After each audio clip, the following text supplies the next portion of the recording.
صباح الخير. اليوم راح نسوي أكل، بس عندي أنا مريم شوي زعلت من البارحة مال الفيديو، فلازم نرحب بيها. ترى هذا شكل زعلانة بشرفكم، هذا وجه زعلان. المهم مريم بنتي اجت زيارة من هولندا، وهي شجعتني انه نفتح في فيديوهات مثل هذاك الفيديو بس قاعد ترزل فيه، اذا ما شفته روحوا شوفوه، لان دائما تحط نفسها هي بشغلات ما تعني. المهم تفضلي مريم. ميرسي ثانك يو. اليوم راح نسوي دجاجة بالصينية. اوكي دجاج ايه؟ دجاج بالفرن. صينية دجاج بالفرن. صينية دجاج بالفرن. عربيها شوي مكسر، هي تحشي بس يعني تفلت احيانا. شوفوا شنو عندنا هنا. هاي الدجاجة دجاجتين هنا عندنا مغسولات منظفات من الريش اذا اكو، منظفات من الريش، ومنشفات بورق المطبخ، ومنشفات همينة. طبعا انا تعبت بيهن هواية هذنا. كذابة. المهم اي يلا ما نريد نزعلها. اوكي. وعندنا هنا معجون طماطة ملعقتين كبار. وعندنا هنا ملعقتين فلفل طماطة، فلفل معجون. ايه لب الفلفل او لب ايه المهم معلقتين، بس احنا نحب الحار فهذا حار. ايه. وعندنا هنا معلقتين لبن رايب. وهاي يا ما تقدرين بصل منطقتك الشرف، كراث صحيح، ثوم برو. وعندنا هنا همينه بوتيتا وجزر. وطبعا زيت الزيتون وشوية خل وليمون، شيء اساسي بهاي الاكله، وملح، وطبعا بهارات. قلتي؟ اوكي. البهارات عندنا بصل مطحون، عندنا فلفل اسود، عندنا ثوم مطحون، عندنا بابريكا، عندنا كاري، عندنا زنجبيل.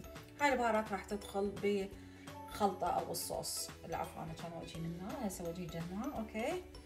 فهسه نسوي الخلطه بيضه، وراح نشوفكم طبعا.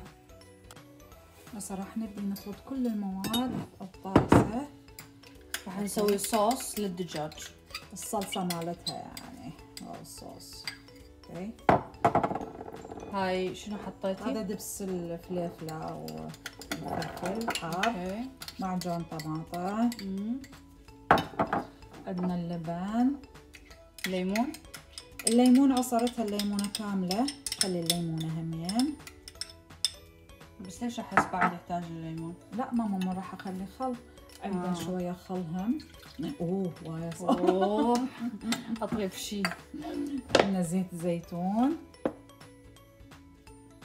يعني فدستي كان زيت زيتون. عندنا بهارات كامله راح نضيفها، وعندنا الملح. راح اكثر ملح لين حتى يتعمق بالدجاج، انا ما ملحت الدجاج.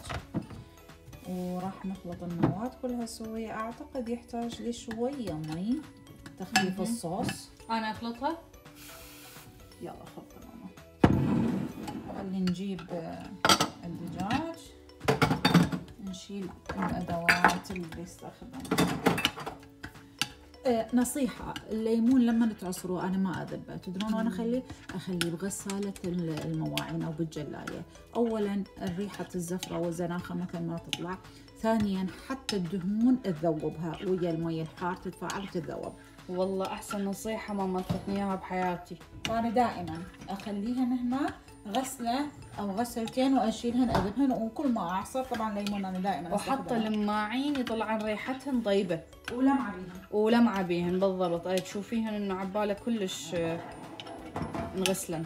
طبعا نجيب صينية مال فرن. يعني احنا عندنا دجاجتين كبار.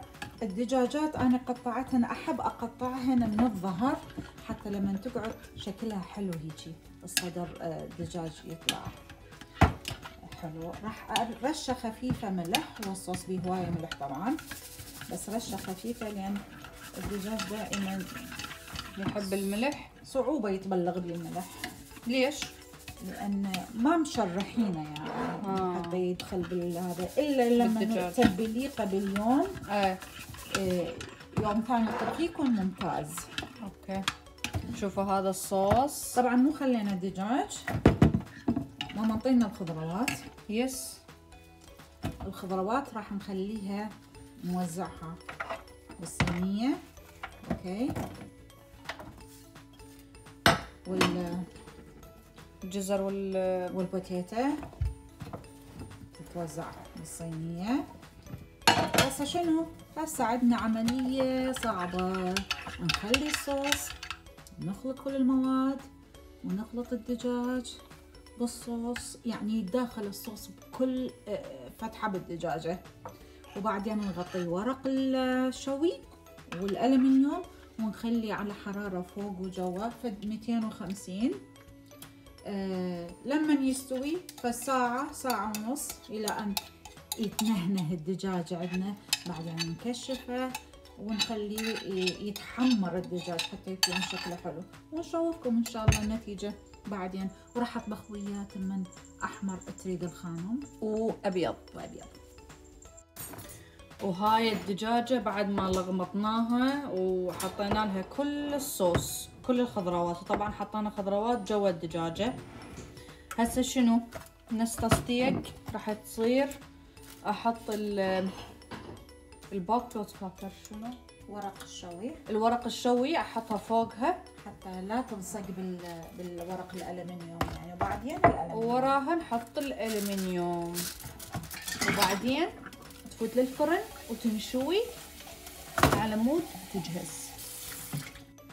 هسه بعد ما غلفنا الدجاجة لازم نحطها بالفرن بالرف الوسط، الفوق والجوا ينفتح طبعا الحرارة، وحرارة يا اما 200 او 250 يعني حسب. تقعد لها ساعة ساعة ونص متغلفة، بعدين نكشف التغليف حتى بس للتحمير يعني فقط. وهاي هي. يس. ورجعنا لكم بالنتيجة. شوفوا شلون صينية تخبل والريحة عبت البيت مع الدجاج. واو، جربوها بالبيت ما راح تندمون ابد. انتوا بس شوفوا عضلاتها بعض. سوينا اياها تمن احمر حسب ما مريم رادت. سوينا تمن بالشعرية وياها، والسلطة اكيد ما ننساها.